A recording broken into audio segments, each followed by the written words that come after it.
Great. Okay. Okay. Hi. Good evening, good afternoon, everyone. Lindsay, not physically in our Washington office, but from our Washington, D.C. office. Thrilled you're all here, and we're so excited to have Jeannie Appelman from Join for Justice teaching us all in a really wonderful learning for the next 75 minutes. So I'm going to share my screen and then turn it over to Jeannie. Great. Thanks. Great. Awesome. Great. So I'm Jeannie Appelman. I'm an organizer, community organizer, and trainer for about 20 years now in many different contexts. But I have to tell you, some of the most fun I've had in organizing has been in the last year and a half, working with NCJW, especially Lindsay and Ari, who I've had a chance to, and a couple of other staff too. And part of why it's been so interesting to me is that this is the first time I've ever worked with primarily women in any context, and it's just been so interesting to me and exciting at a different kind of a level. I have a almost 18-year-old daughter who is studying in Israel right now, and she and I don't know who created WhatsApp, but whoever did, I forever thank them, because that means I can talk to her on a daily basis for free. It's like really great. And she, sometimes she's curious about my work, and so she was asking me what I was doing today, and I told her I was training, a bunch of women in how to develop leaders, and she was just so excited about that. And so you may have a future member, so write this down, right? Sylvia Appelman, and I'll give you her email address. And, anyway, so please tell me who you are. I'd love to hear your name, what city you're in, and if you would share the reason you're on this call. What is it that you really want to walk away with tonight? That would help me. Let's start in the Northeast. Barry, you want to start?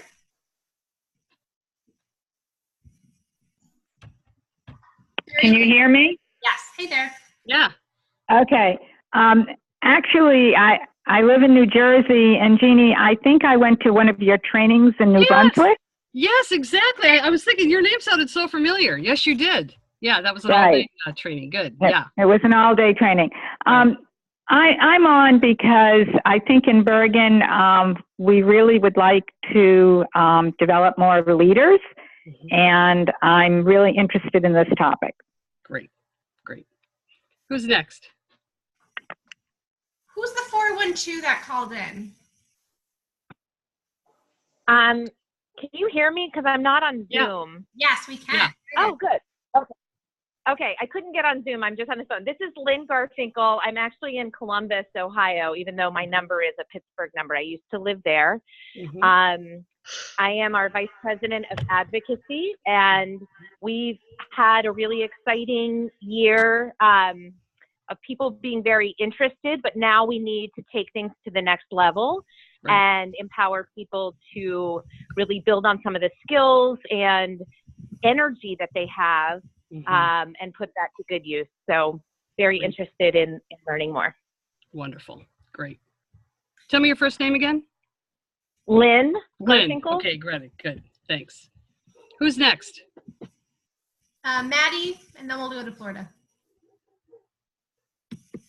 Hi, sorry, I just took my last bite of dinner.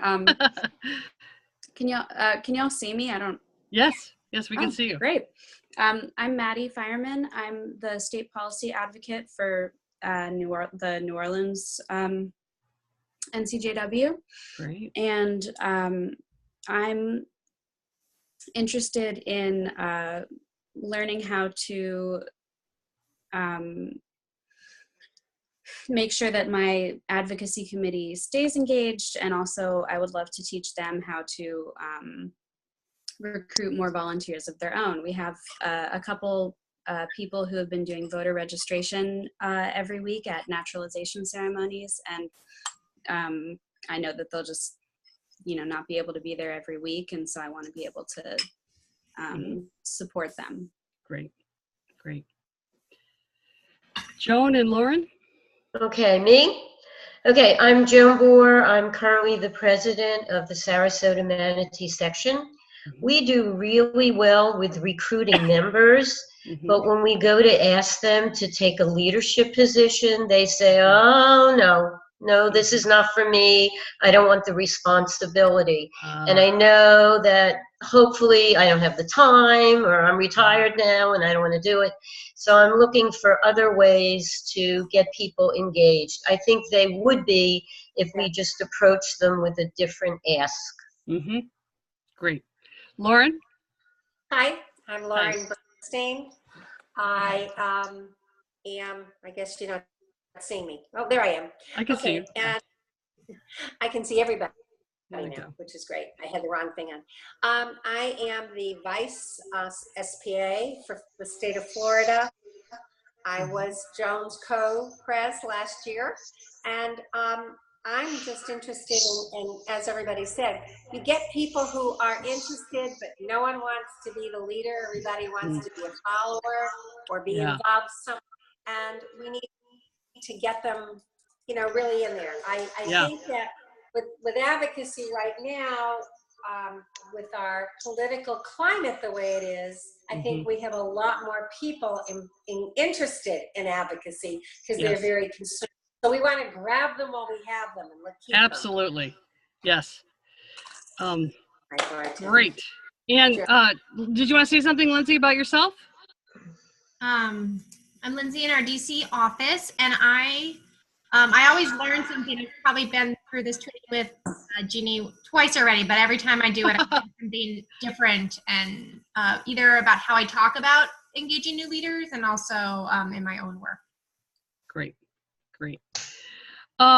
So what we're going to do in this session, just to say it just outright, the goal of this session is to advance your learning about how to identify and develop leaders out of their unique self-interests and talents. And there's a 4-step process I often use in developing leaders that I want to share with you that I think can be a helpful framework. So is that what you thought you were getting into tonight? And I hope so. just a point of logistics, if people could put themselves on mute, I'm hearing a little feedback and I think it'll help. Okay, that's a good idea. Yeah, great. And the pronouns that you use, I use she, her, and I guess. She, her, and I. You're all muted, so just unmute for a second and tell me the pronouns you use for yourself. Lauren, I can't hear you because you're on mute. Yeah. Now, okay. She, her, hers. She, her, hers. Okay, that's a better way to put it. Okay, great. And Joan? She, her. Okay. And Maddie?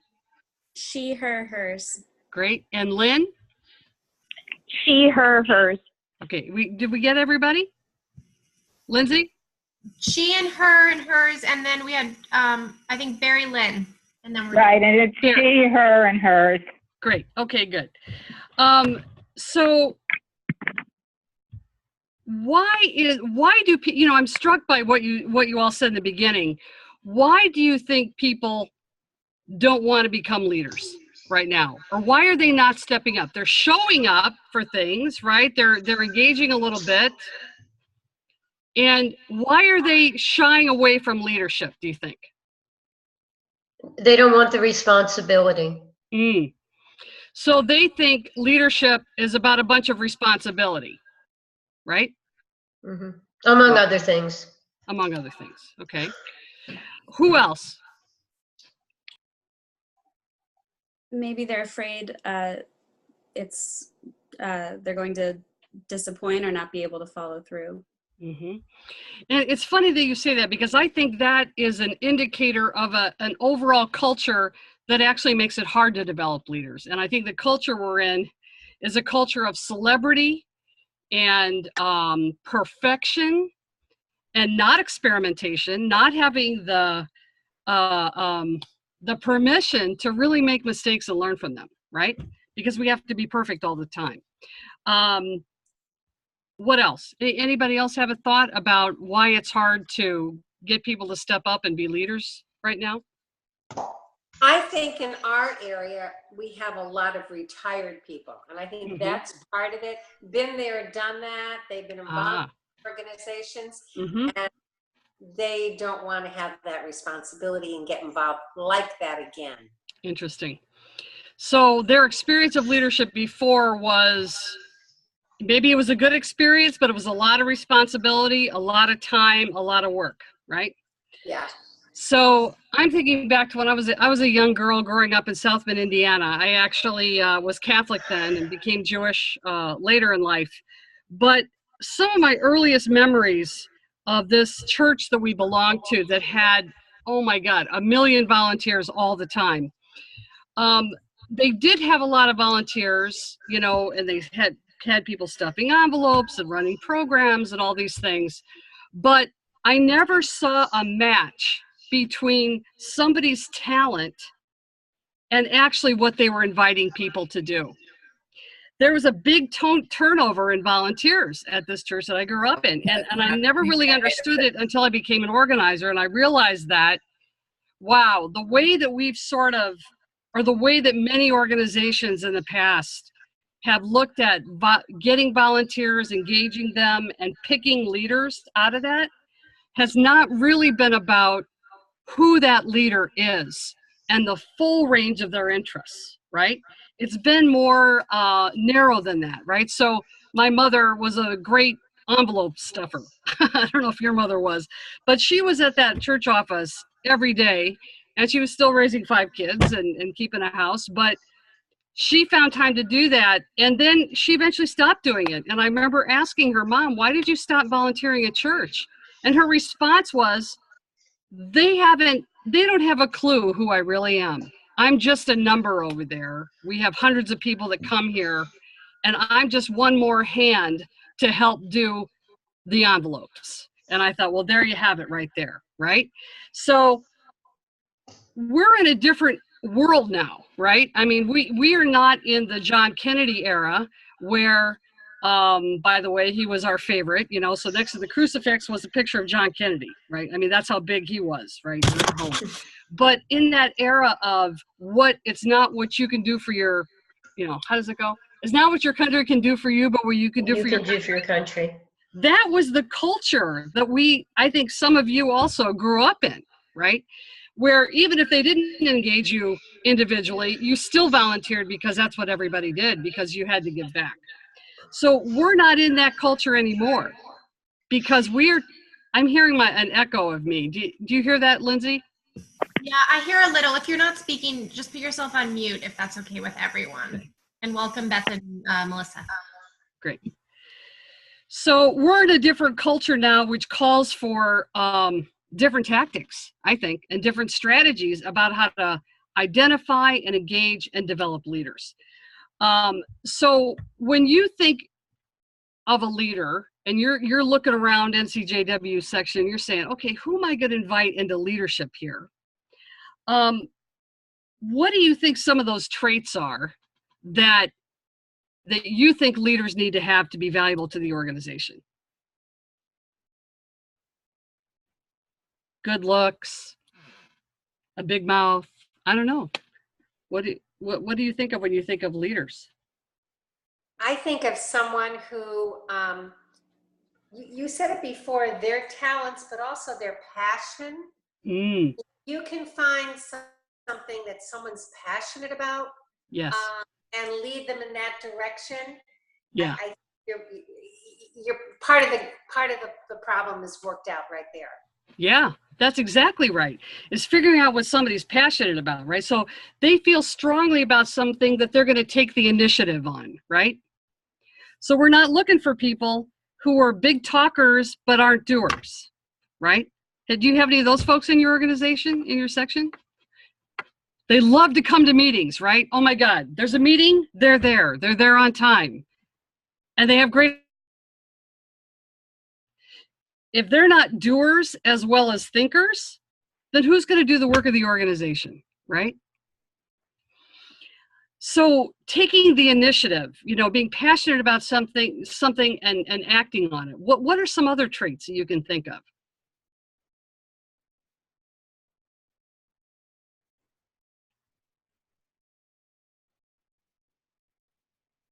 But don't all speak at one time, please. I can't handle everybody talking at the same time. Someone who is, I mean, because we're an organization with, you know, our hands in so many different areas, somebody who's willing to collaborate with the other leaders. To what? To Collaborate with the others. Right. You want a with team other player. leaders. Right. You want somebody that has a network of followers, basically, right? Somebody that knows is relational, right? They can work with other people. What else? What are some other things? Beth, what do you think? Can you take yourself off mute? Take yourself off mute. Yeah. Yes, I think following the passion is one of the most important things that you can get people, that will help people get involved. Right. And then become leaders. Yeah. Yeah. Have you ever been in a situation where you've had to make a hard decision in the organization, in your section? Has your leadership been faced with a crisis or something that really required, there was going to be some really hard discussions? Have you been part of that kind of a situation? Any of you?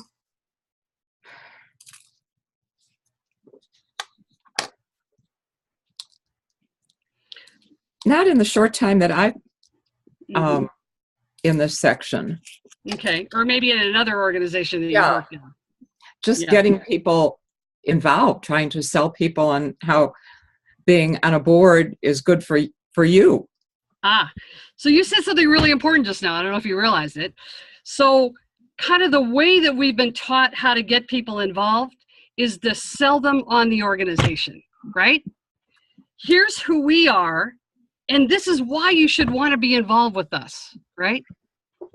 So it's often a transactional market culture kind of a situation, right? Where we see potential leaders as customers who we want to sell the organization so that they'll want to get involved, right? So tonight we're gonna flip that on its head, right? And we're gonna say, okay, as wonderful and interesting and important of work that NCJW does, we're going to look for a minute at who are our members, who are our potential leaders, and what do they care about, right? How do we engage people out of their passions, as Melissa said, out of their interests, right? Out of their concerns. And if we engage people around that, and we call all that self-interest, basically, right? Then we're going to be able to keep people for the long term. But to get back to one of these other traits, being able to sit with tension, to be able to hold tension, and being willing to actually push the envelope is one of the most important traits of a leader, right? Somebody that can take risks. I want to give you an example of a leader I'd worked in that really inspired me out here on Long Island. We were in the middle of the aftermath of Hurricane Sandy. Do you remember when Hurricane Sandy hit Long Island and New Jersey also, actually? Yeah. Yep. So we had 100,000 homes and businesses and cars just destroyed, right? So we had this Nigerian Pentecostal pastor, believe it or not, named Reverend Olatunde. And he had 75 members in his small little congregation out here, but most of them lost something important in Hurricane Sandy. So we're trying to figure out, are we going to organize on Governor Cuomo, the most powerful politician in New York, or organize, negotiate with him around the next power company? Do we have enough power to do that? Well, we didn't have enough power to do that.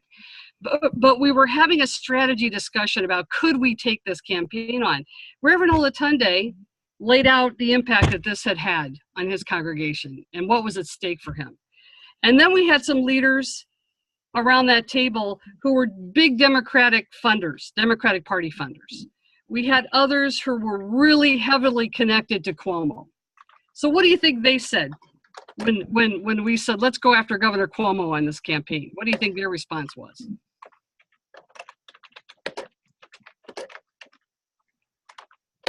No.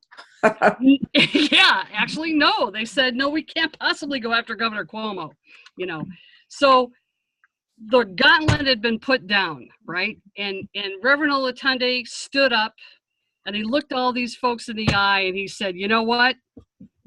You're going to tell me that your little political connections are more important than the livelihood of my membership of my church, that your worry about what Cuomo's going to do is more important than us making sure that Long Islanders don't experience Hurricane Sandy like this again. So it was a moment of tension and conflict. And, you know, if people couldn't have held that tension, they would have walked out of the room and out of the organization. But they knew it was something they had to negotiate with each other. So I just give that example because that's a really important trait of a leader, right? So being relational and accountable, having a set of relationships they can deliver, having a track record of doing, not just talking, and being willing to take the initiative, right? These are all really important aspects of being a leader. When you were cultivated as a leader, how were you cultivated as a leader? Did somebody know enough about you, about what you cared about, and about what your talents were, to really call on that when they invited you to be a leader?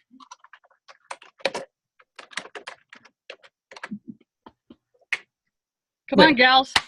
I'd like to speak about Joan because she became my co-president after my first year as co-president with someone else. And both of us were pretty new in the organization. Yeah. But I think, you know, and I'm not patting myself on the back, but I think in all honesty, and that's what we saw in Joan, the same thing. Joan, jump in if you disagree or agree. But I think we both were people that when someone asked us to do a job, we did it. We were enthusiastic. Mm-hmm. We wanted to be part of it. And that's what you need to see in somebody who's going to take the ball and run with it. That's exactly. Right. Exactly. So that's something that you both had in common that made you good leaders. Anybody else have an experience where there was something really particular about you that person called on and knew about you and invited you into leadership around? I have an example. I was part of NCJW over 50 years ago. Wow. When there was a chapter in Aurora. And someone at my mother's age saw me and encouraged me to get involved. And I was pretty involved in Aurora.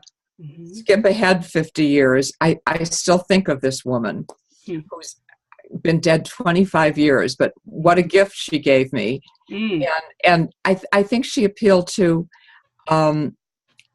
what I can do for other people. Was the thing or the example of what she was able to do. Mm-hmm. Especially part of the Jewish community in a very tiny Jewish community in this larger area. Mm-hmm. So I still think of her. Isn't that something? And is that something that was a part of who you were, wanting to help other people? Is that something that really was part of who you were? I think she saw that in me. Interesting. Yeah. I think that she saw that I have an altruistic streak or something. Yeah. So good. And so that's has stuck with me. Yes. Anybody else want to share an experience?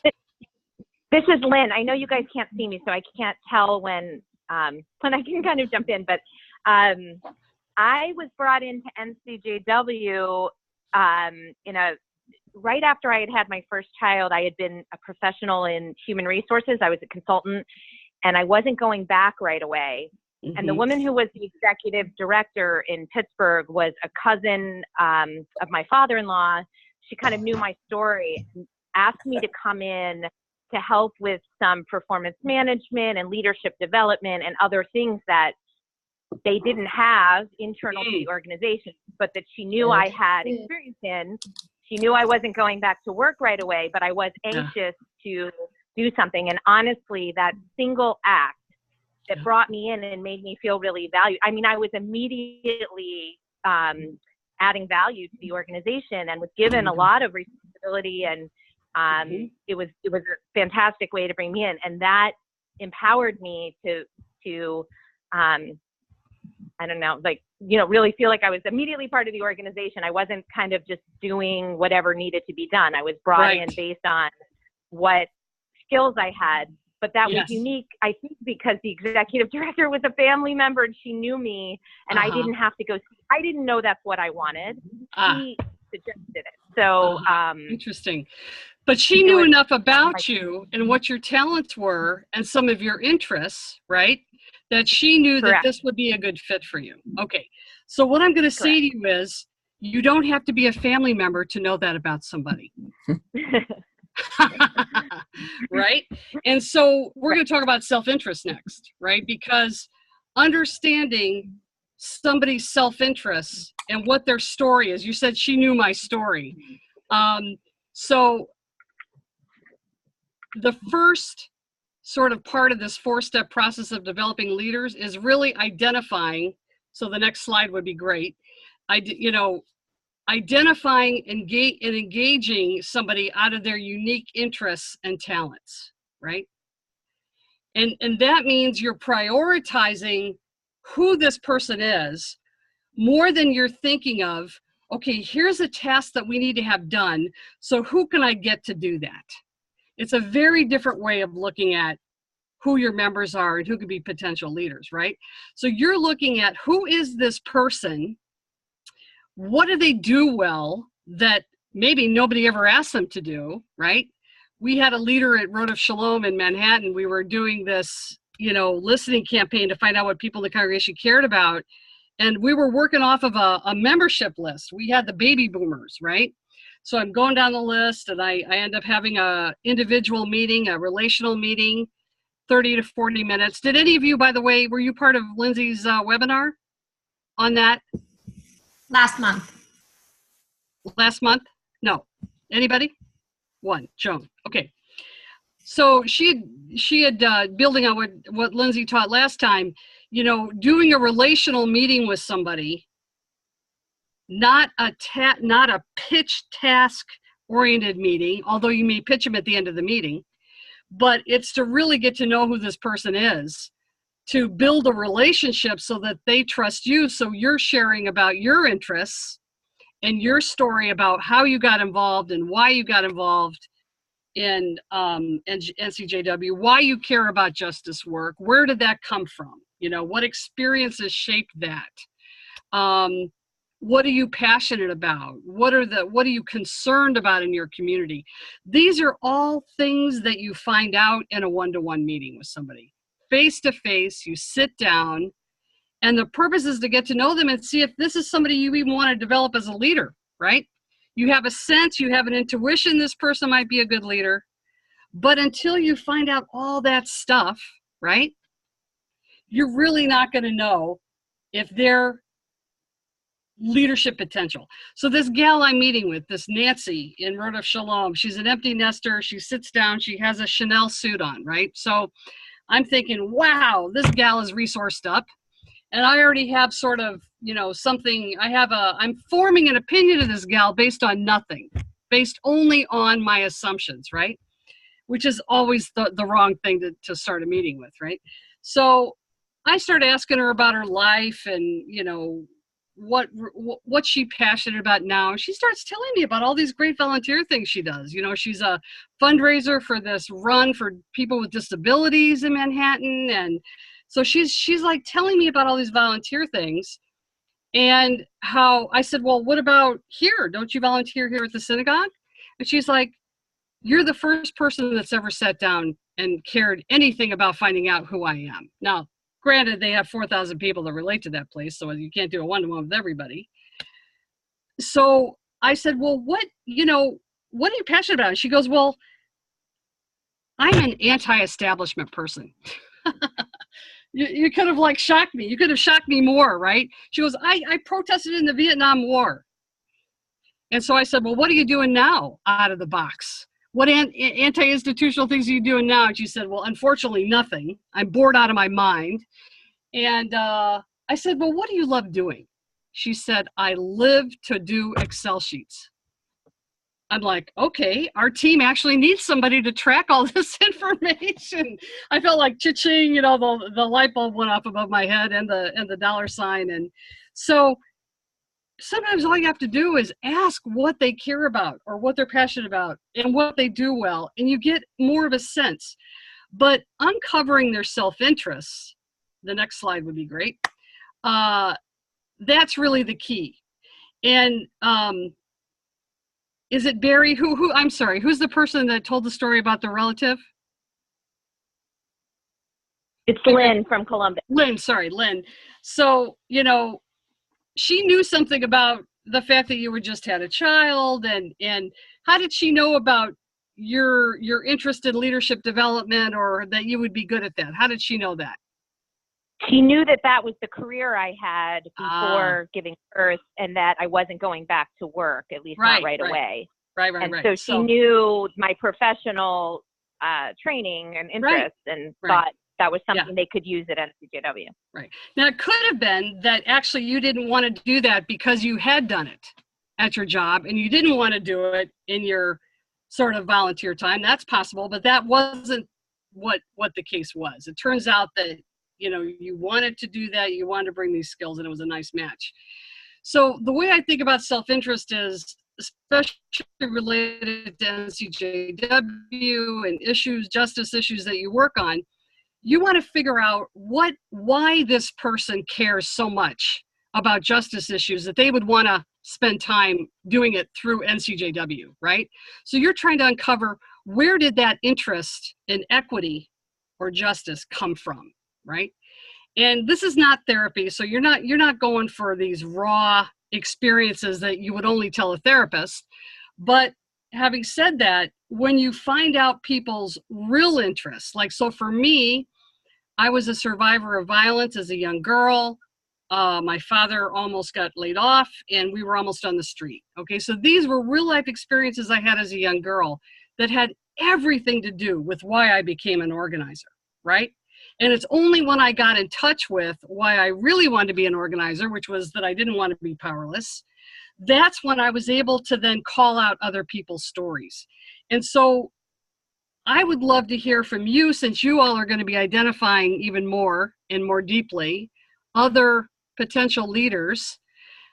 How would you talk to them about what your self-interests are, and what experiences have shaped your desire to be part of something that has to do with making equal opportunity, justice?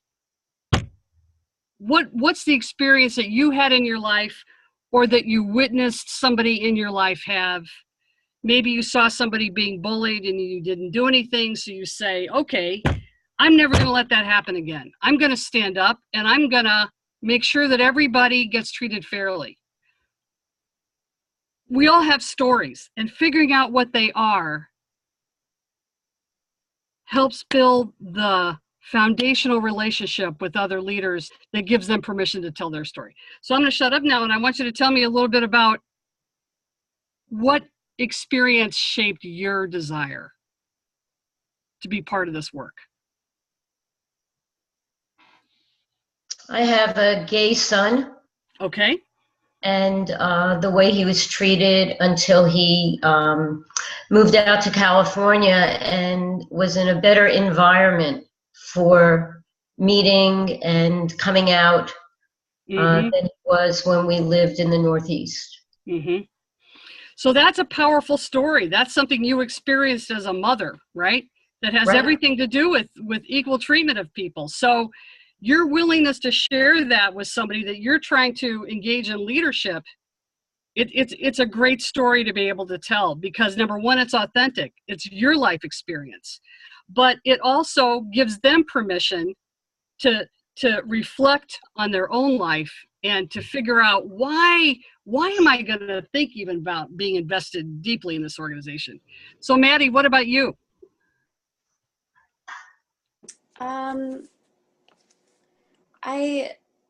I don't know if I could say what like my sort of root was, but lately my motivation,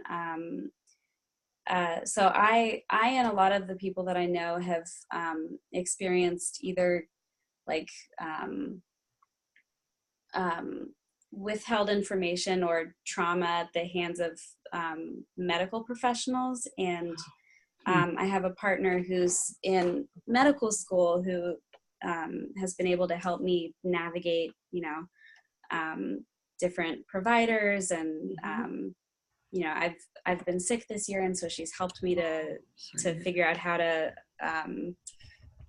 just advocate for myself. And it's so much easier than I thought it would be. And I want other people to know that they're, I want to help educate people so that they know that there are ways to stand up for yourself. Right. I don't want to, empower people, whatever that means, but I want to show people that there are resources available for them to educate themselves beyond what they're told by medical professionals. Right. Thank you for sharing that. Who else wants to share their story?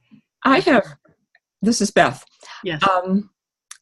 This dates me, but the fact that I remember this so strongly shows how important it was. I was in grade school during the McCarthy hearings. Wow. And my mother would watch the hearings in the afternoon, and she was visibly shaken. I mean, she was so upset. I can still feel her shaking. Wow. And I think that's been behind a motivation for me to not have that happen again. And great. Thank you. Anybody else want to share? I'd like. Great.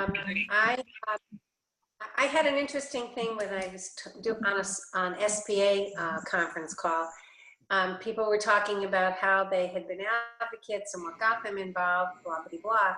And I said, well, I just got involved with NCJW. And then I realized as I'm talking that I've been an advocate for 48 years. I have a son who is developmentally delayed, is the term they use today. And mentally challenged, and I have been an advocate for 48 years. Wow. My phone went off while we were all sitting here talking. It was him calling. So I've always had I had no choice but to have a concern. Right. He was a child, and to take care of him and make sure that things were done properly.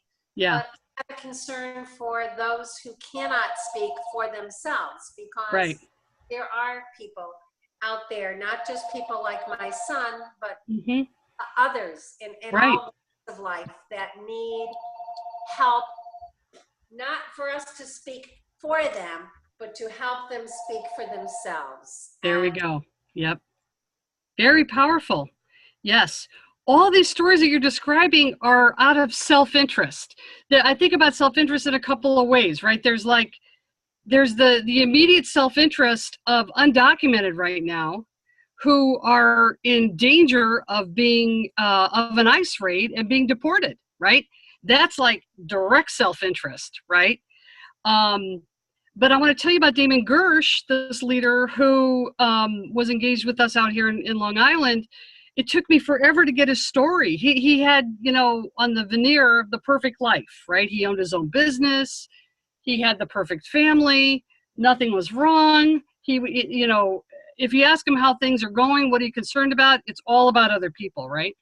So I was like so frustrated that I didn't get at the core of the story for about a year. Finally, he told me his self-interest, right? And it's more along the self-preservation.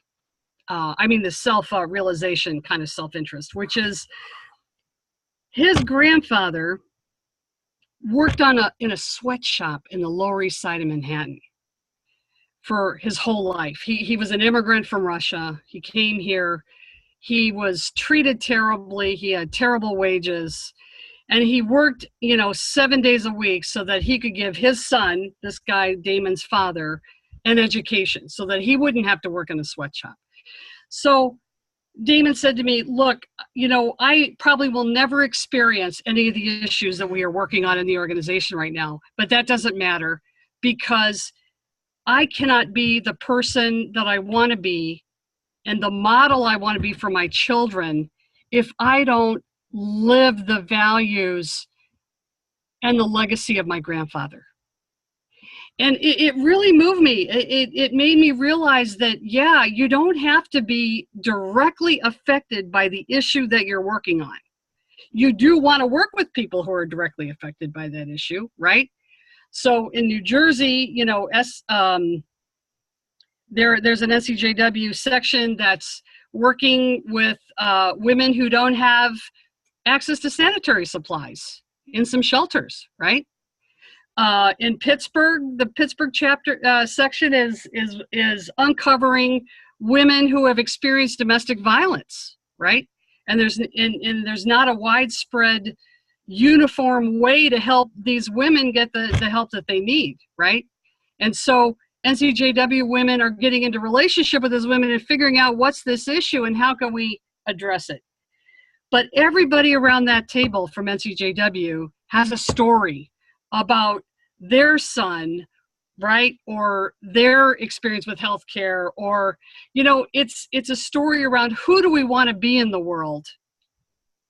And my clarity about why I'm doing this work.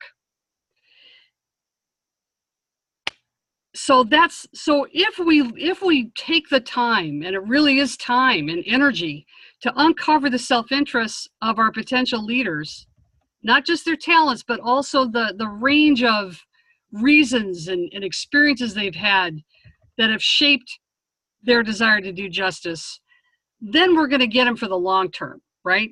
There's not going to be high volunteer turnover, and we're going to be able to invite people into leadership out of the uniqueness of who they are, right? So with Damon, like I just mentioned, we invited him to play somewhat of a leadership role in the home healthcare campaign we did. Why? Because he cared deeply about low-wage workers, and because of his grandfather's experience, right? So there was a connection he felt to low-wage, terribly treated home health aides on Long Island because of his grandfather, right? So it's underneath, it's underneath values. So when somebody says to you, well, it's a Jewish value to welcome the stranger, I'm like, yeah, and? No, not quite so obnoxiously. Of course, we do things out of our values. But the deeper underneath the values that we can probe and engage people out of, the longer they're going to stick around, and the more excited they're going to be to actually engage with the organization, because they realize that the organization, NCJW, cares enough about them to find their backstory, right? Because everybody has a backstory. Did anybody else want to share their story quickly before we move on to the second step of developing leaders? No? Okay, so the screen around developing leaders would be great. Right, so now you have a potential leader, you've done a one-to-one with them, right? And you're at that point in this relational meeting you're having with them, and you say to yourself, wow, this is a live wire I have here sitting in front of me. I think this is somebody that I really want to engage in this work, right? So you've learned a little bit about their self-interest, the experiences behind that, what they love doing, and now's the point that you want to actually proposition them intentionally to be a leader in the organization. So I'd love us to do a little role play here. Who's open for that? You awake enough over there to do a little role play? What do you think? So do any of you have, or any of you in this spot right now where you've been kind of had your eye on somebody and you think, I'd really like to proposition her to be a leader, or him? Is anybody in that spot right now where you have somebody you've been looking at?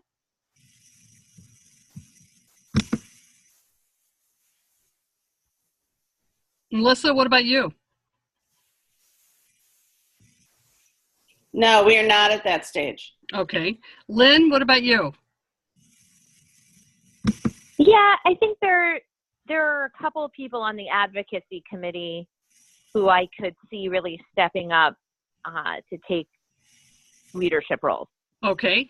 So before we do this role play, I just want to just kind of juxtapose this to what somebody had said at the very beginning about, maybe it was you, Joan, why people don't want to be leaders, right? They think it's all about the organization and the responsibility and the time commitment, but they're not seeing it as linked to their interests, right? So when you're in a meeting like this, you want to find out a little bit about, like Melissa said, what they're passionate about, what they want to do, something about in the world. You also want to think about a little bit about their hope and dream. Maybe they have a hope and a dream for themselves and their family that they haven't had a venue to really pursue, right? Or a context that the organization could be the context for, right? So was that Barry that just spoke about the, I'm sorry, I'm not seeing all the names here. Who just spoke about the leader that they have that might be a potential leader? It was Lynn. Lynn, great. So Lynn, if you're open, I'm going to let you proposition somebody on this call. But first, we need to just give a little context here. Can you paint a picture of some of the interests of this leader and some talents? What you know of her so far? Yes. So she will do anything from soup to nuts for an event, a activity. She, in a lot of ways, she is already a leader, but she doesn't want to take on a public face kind of recognition of that. She wants to be more behind the scenes. Okay. But she's willing to step in and do anything. But as you're talking, I'm thinking that as well as I know her and as much time as I've spent with her, I have no idea what motivates her. There we go. It's like, because that's not the conversation we usually have with people, right? I know. And it's like, we've gone to lunch together. We've spent time. I know everything about her kids and her family. Yep. But I can't articulate to you why she's doing any of this. Right. So I have no idea. Yeah, it's interesting, right? I mean, it's almost countercultural to how we operate in the world, right? So what I want you to do for the sake of this exercise, for this role play, is I want you now to just cook up some details that might be true about her, just so we have something to work with in this role play, right? What experience can you say that you're going to make up right now that she had that motivated her? Let's say you had a one-to-one with her, right? And you learned about a little bit about an experience what would that experience look like? I need you to just make it up. Make it up? Yep. I think she was overlooked for many roles.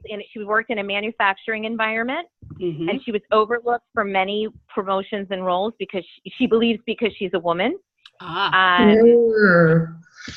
Very talented at what she does. She puts everything into it, well-educated, very conscientious, had all the right qualifications, but could never quite make it past a particular level and left the corporate world. Got it. Okay. And what would you say her highest talent is? Supremely organized, beyond any person I've ever worked with. Okay. And when you think about her as a leader in NCJW, what is it that you're thinking would be, on her doing as a leader in NCJW that you think would bring the highest value to the organization? I see her either being the vice president of advocacy, because that seems to be a passion of hers, or we don't have anybody right now in the community service role. And I actually think she's passionate. She applies herself in activities, but I think she's actually passionate about causes. And I could see her, actually, she was approached about that. This is real stuff. I'm not making She was approached about taking on that role. But as I don't know if other sections experience this, but when somebody comes to us and they have a bit of talent and interest, you just start like putting titles on them or labels on them, saying, could you run that, or could you do that, or could you be on that committee? And which I realize is kind of at the heart of what we're talking about, but Yeah. she was asked to step into this vice president of community service role with no context, really. It was more like, let's look at where the board has an empty spot.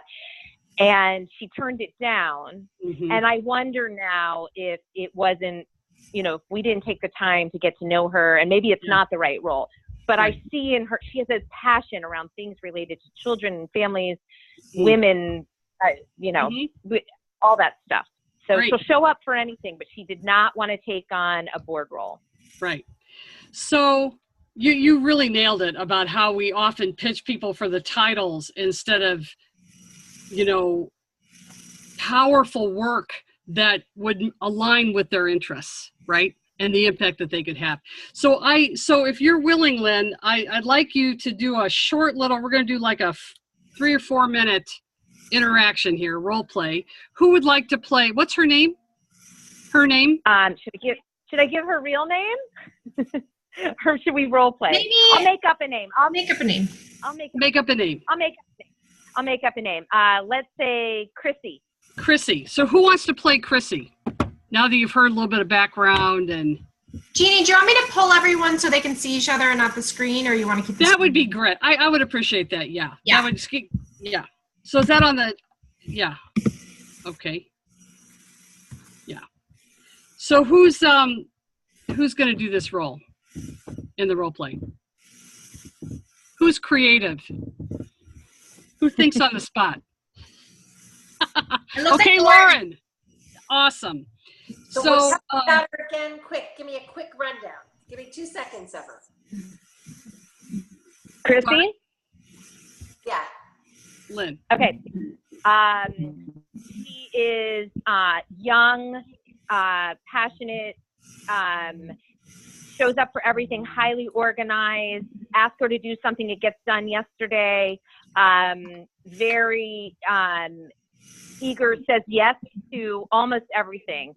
Can't quite step into the leadership position. Okay. Wants to be part of it, but doesn't want to lead. I can handle everything except the age. Did you hear the backstory though about how she kept getting passed up in corporate America in manufacturing? Okay, that's really important here. Okay, good. So Lynn, let's see. Oh, and also I would say, 2 young kids, twins that are 7 years old. Okay, great. Okay, go, Lynn. What am I? So You're I'm pitching trying. her. You're pitching her. Yeah. I'm pitching her. Using the new information you've given us, right? Like not Yes. what I would have done maybe before. Okay. Yes. So Chrissy, I'm so excited you've been involved in so many things with NCJW this past year. I'd love, looking back on 2017, we've done all these great things together. We've gone to marches together. We've organized an advocacy workshop together. We've experienced all these activities and things. I know you're really passionate. I'm just wondering, one of the things we've really never talked about is what motivates you? Like, why do you keep showing up for things? What excites you to come to NCJW events and activities?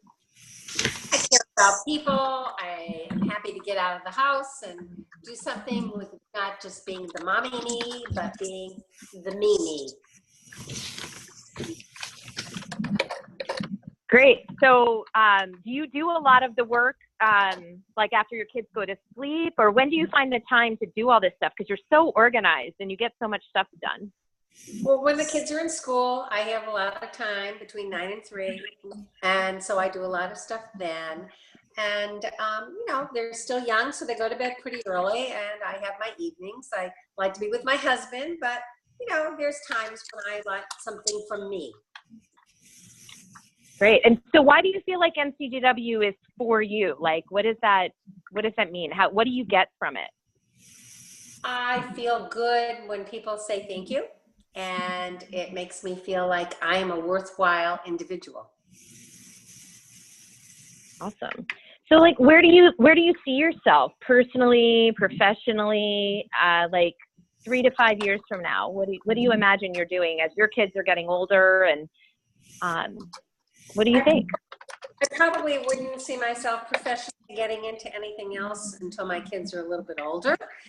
because if they're, you know, still young and until they are like maybe in high school, and even then, you know, I'm not sure I want to be away when they're home. So it would be later on in life, but I'm looking for something to keep me going now while my kids are young for me again. Great. So, but you did work prior to outside the home prior to having kids, right? Absolutely. Yep. Full-time worker. Were you passionate about the work you were doing? What kind of things were you doing? I was in the business world. I enjoyed what I did. I felt that I felt overlooked a little bit because I felt that I did my work and I gave more than I was appreciated for. Great.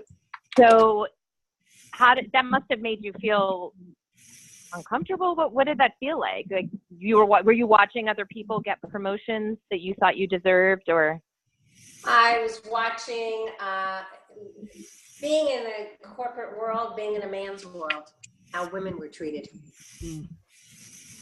Oh, and what were some of the things you saw happening to yourself or to other women? Women were overlooked because men got the positions, not the women. You know, the woman is the secretary or the one who goes and gets the coffee. Have you ever been in a board meeting where they ask the man to go out and get the coffee? Oh, that's a good point. It's a good point. So do you think that that's some of what motivates you to be involved in a women's organization? Does that feed into your passion? Yeah, I think it validates a lot of women, and myself included. Great. So if you could change anything or do anything to have made your situation different or make it different for other women, what would you do? I think the world is changing and women are speaking out more, and women need to continue. It's really interesting. You know, the women got the vote 100 years ago almost, and how far have we really come? Look at what's going on in today's world. So there's so much more we need to do. Okay, Lynn. Pitch. President of Community Service. Awesome. No, I'm teasing you, but I think that's where young, you know. Okay, hold on. We're still in the role play. Hold on. I'm with you. That's okay. I want to finish this role play. Okay, so that, but maybe I would help, not be the vice president, but maybe be part of a committee. And you know, those baby steps are important. Right. So, but I feel like you've been doing that kind of time. I mean, I could point to 100 things that that show that you've put in a lot of time. You've organized everything. You've been part of things. You show up for things. You've demonstrated all these leadership skills. We'd love for you to get recognized for that. And one of the ways to do that is to have you in this position where you're able to make even more impact. I don't know. That was a terrible pitch. Stacey. So let's give Lynn some feedback, right? Let's give Lynn some feedback. So what did you do really well in this call?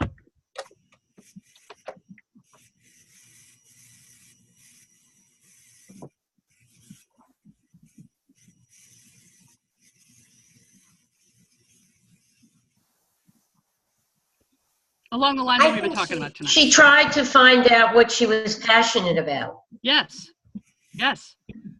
What else? To see the baby steps too, that eventually she said that, well, I won't be chair, but I'll be on the committee. Mm-hmm. Right. I think that made it seem approachable. Mm-hmm. And so before Lynn came back with sort of another ask, right? So she wasn't going to let her off the hook so easy, right? But how did Lynn appeal to a particular self-interest, or why she believes that, what's her name again? I'm blanking on her name. Christy. So how did Lynn appeal to her self-interest?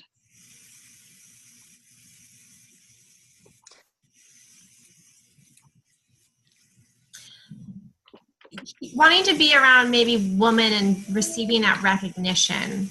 I heard a little bit of that, like that came up in the beginning about appreciating getting thanked and being appreciated, and then not so much in the man's world. And so NCJW can be that place. Right. Given Christy's skill at running things well, you know, stepping up, how can Lynn paint a picture of why Christy is needed right now? Because you can tell she also wants to be needed a little bit, right? Recognized, but she wants her skill to be needed. I think I just said something like an intuitive sense I had about how she described herself. So how do you appeal to that self-interest when you're making a pitch? What additional thing could Lynn say? I wonder sometimes when we talk to people here, and I'm just using that as an example, we ask what they might be interested in doing rather than offering them a position. What appeals to you? And then go from there, kind of build on that. That's a good inclination, though. I mean, to find out what people are interested in doing. But when you go straight to that and you haven't built the relationship where you know all the backstories, then you have people thinking just on the surface level, right? A little bit transactional. Okay, so I'm an accountant and I'm good with numbers, so guess maybe I should be the treasurer. Okay, maybe and maybe not. Maybe because you do numbers all day, that's the last thing in the freaking world you would want to do for the organization, right? So it's getting underneath, right? But also, like, what I was getting at is, you know, if you know that somebody is really highly organized and you feel that that's something the organization really needs, that can be part of painting a picture of the gap that exists that their unique talents can fill, right?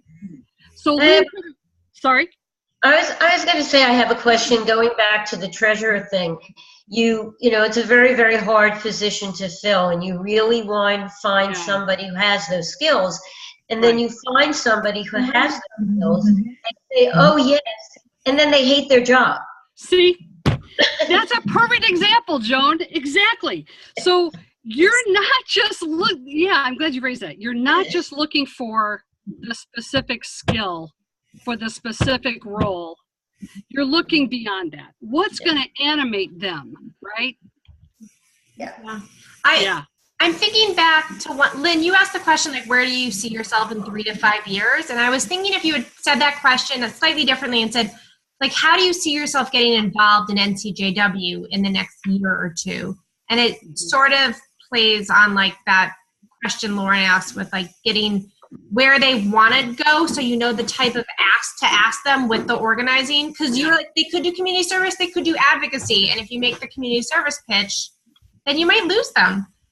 And if it's the wrong pitch, I mean. Right. I don't know. Good. Yeah. So does that give you some good advice, Lynn? What do you think? Yeah, I have been, thanks everybody for the feedback. I've been writing down a lot of ideas, and I'm going to text her right after this to see if she can go get coffee next week. Yes. Awesome.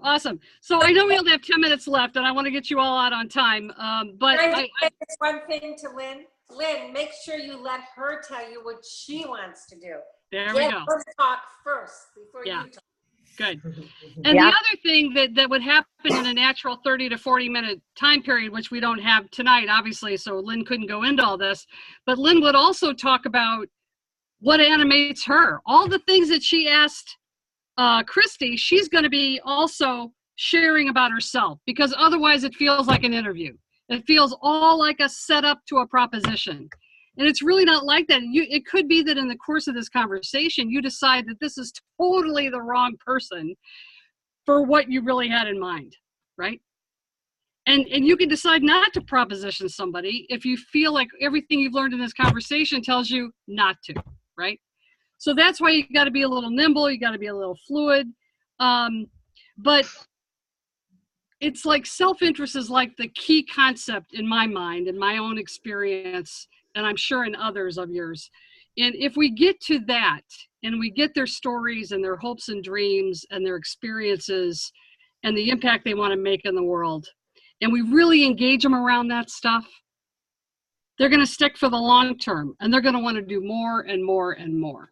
And the other thing I think to say is that we can't make assumptions. In other words, I know a lot of people that don't even pitch families of young children, parents of young children for anything because they say, oh, they don't have time. But you know what? We can't make that assumption. I got dressed down one time by a young mother who called me up as an organizer and said, why haven't you called me and asked me to be on this committee? She was mad, right? I was like, well, you're so busy. You work full time, you commute, you have 3 young children. She goes, who are you to make that judgment for me? And I was like, you're right. You're absolutely right. And so we can't make any assumptions. Just like I made an assumption about a woman wearing a Chanel suit. That didn't really tell me anything about who she was. It just meant she had great taste and a little bit of a bank account, you know. But it didn't tell me anything about who she could be as a leader. So we can't make assumptions, right? That's the key. So a third, the next slide, a third, and we're not going to be able to go through 3 and 4 very much tonight because of time, but a third step, here we go.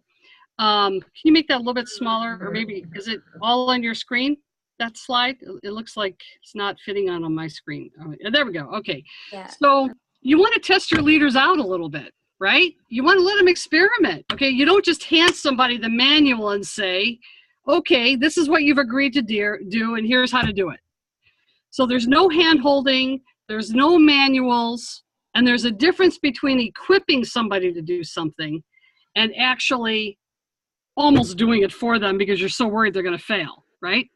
So we call this the iron rule in organizing. Don't do for others what they can do for themselves. And it really is the bedrock, the foundation of an ownership culture that I'm sure you all are building in your sections.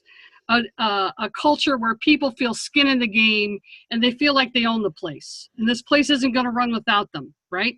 So if we handhold and if we do for them, they're never going to get it that they can really drive this organization, right? So we develop leaders. You know, my mentor said to me one time, you don't develop new leaders, you push people into action by refusing to do it yourself, right? So that's a little bit of a stark way of putting it. But just a quick story around this. Rabbi Stephanie Colin was a young assistant rabbi in Boston, and she was part of an organizing group called Greater Boston Interfaith Organization. And they developed a precursor to Obama's healthcare plan, actually. But she was a young rabbi. She was new at organizing. She was with a very seasoned group of other clergy, and they were on a banking campaign trying to get banks to lower their interest rate on credit cards. And they didn't hold Stephanie's hand. They did a little role play. She knew what she was supposed to say. She was coming in for the pitch to the CEO to say, you know, can we count on you to lower your interest rate by 2%? So what do you think happened in that first meeting with the bank with all these heavy high hitter clergy and Stephanie? Stephanie makes the pitch, and what do you think the bank CEO says? No.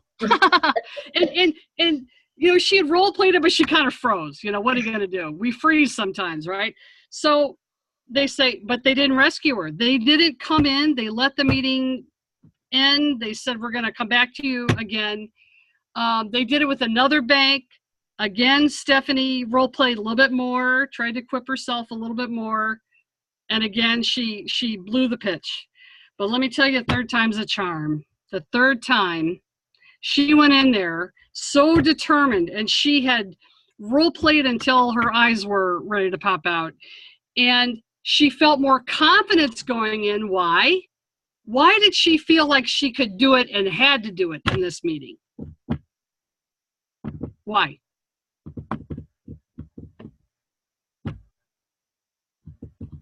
What did the other clergy do that made her feel like she had to get it right this time?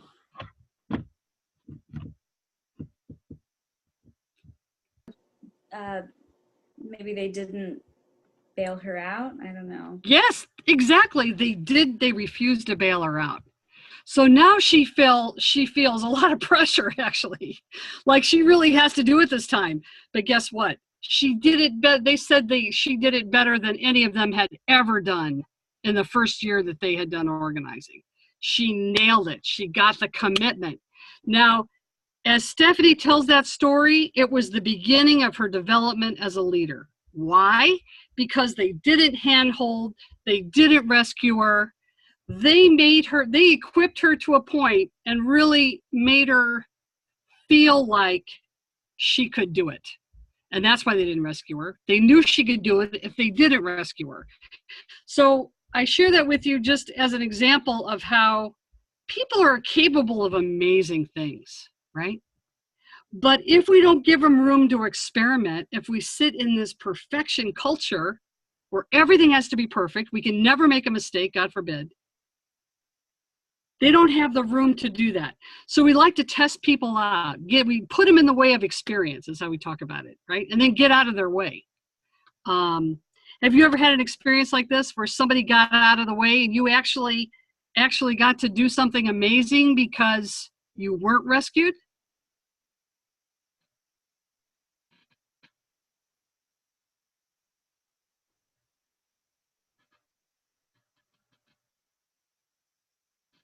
Maybe because you haven't had that experience, you will give that experience to the leaders that you develop, right?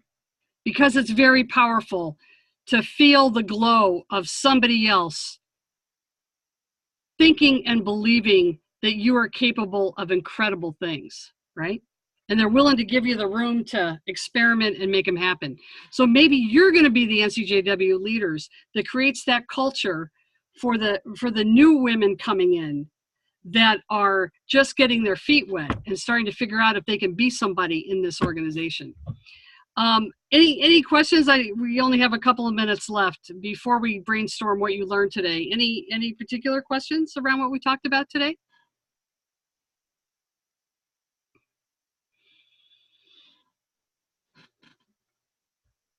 So you're going to go out like Lynn and do one-to-ones and start pitching leaders, figuring out who your next bench of leaders are going to be?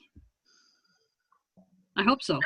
I have a question. Yes. You develop this wonderful leader. She's got all these great skills. She is so gung-ho. She comes to the board and they go, what? What do you want to do? Why do you want to do that? We've never done that before. Right. How do you change that culture? Yeah. Well, you change it exactly the way that you get new leaders, right? So a couple of you're all nodding like, okay, this is our big problem, right?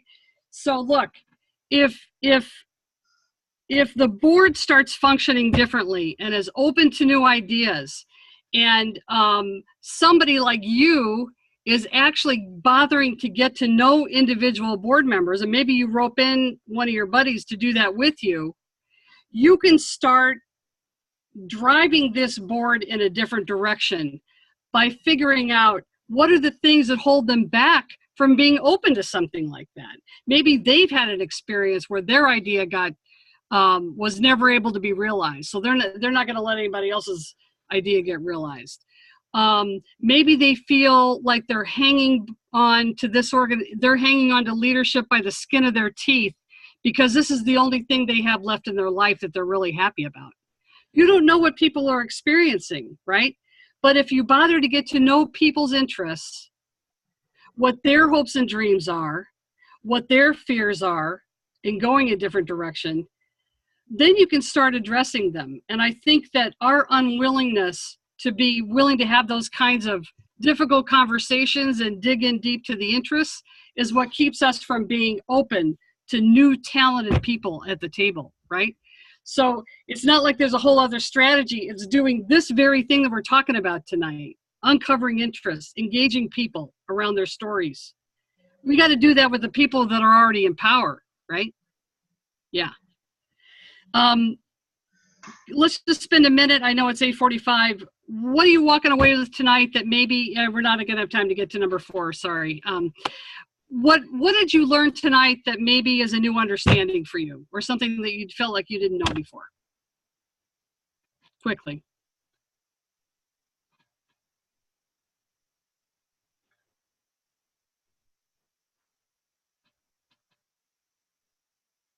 I think that it takes time. Mm-hmm. Yeah.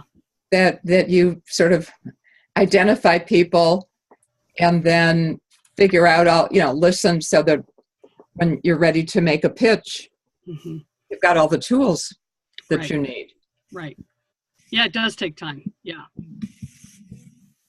What else?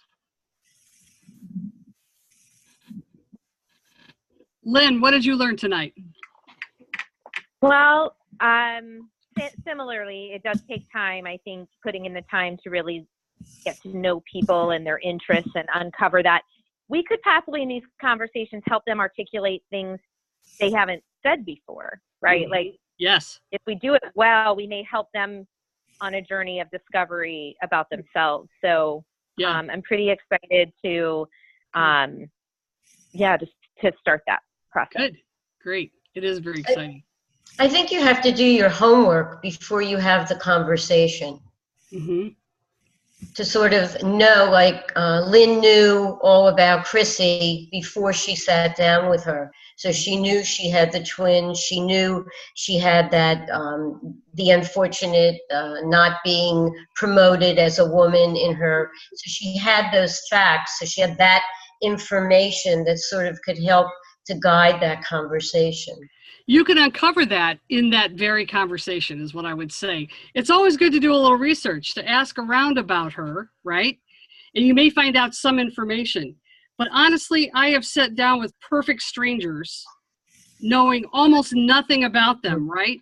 And through a 40-minute conversation of really, probing and sharing and uncovering a discovery of a person, and you'll get better at this as you do it more. You actually can get that information in a 30 to 40 minute conversation. I know it feels like impossible, right? Because this is not how we're typically functioning. But once you start doing this, it becomes second hat. Every time I get into a cab, I got to get the whole backstory before I get out of the cab, right? Mm-hmm. If I'm sitting next to somebody on the plane and I'm not sleeping, I'm getting their backstory and I'm telling mine, right? Because the more curious you are about people and willing to risk sharing yourself and finding out about them, the more relationships you get and the more leaders you're going to get down the line, right? Anything else real quick? One last word before we close up? I'd like to just say that, Lindsay, this is going towards you, but we've talked about this over and over again, and it's the same thing each time, one-on-one. Yep. I think that's so important to so many people. They want to be validated. They want to be heard. And if we can get to them and talk on that one-on-one, yep, that's everybody wants that. Yep. We want, you said that yourself, Jeannie, on an airplane. What are you doing? Yeah. You're one-on-one with someone. Yeah, that's right. That's right. It's like it's the bedrock skill to building an organization and to developing leaders. It really is. Yeah. I'm excited for you. You all are uncovering and developing leaders at a time in our country when we need it more than ever. Oh my God. And there's appetite out there. Somebody said it, maybe Lauren, it was you, harnessing all this interest out there, right? While it's still there, let's go out and get it. Let's bring it into the organization, into our sections, right? Let's unleash the talent that people have in them, that they're dying to give, right? Great. It's been such a pleasure. And I wish you great success, and I'll see maybe some of you again in March. I think I'm doing one on base building in March. So good luck. Good luck in your work. Thank you so much. Important. Thank you so much. Thank you. And I'll just give a plug. This is Lindsay. Our January webinar, which will go back to the third Wednesday, not the second, will be on writing and getting a letter to the editor published. So keep your eye out for that. Thank you all so much. I'm going to stop the recording.